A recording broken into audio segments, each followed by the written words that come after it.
Hi అండి. ఈరోజు నేను మిల్లెట్స్ దోశ వేస్తున్నాను. చాలా బాగుంటుంది.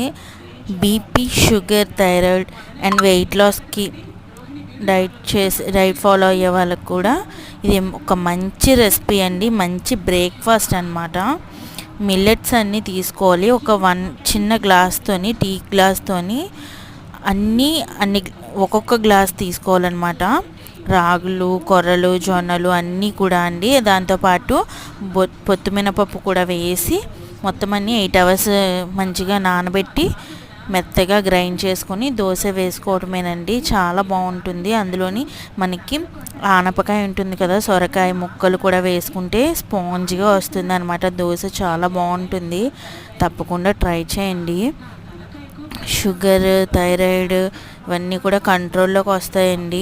ఇది మాత్రం నిజం అన్నమాట. ట్రై చేయండి తప్ప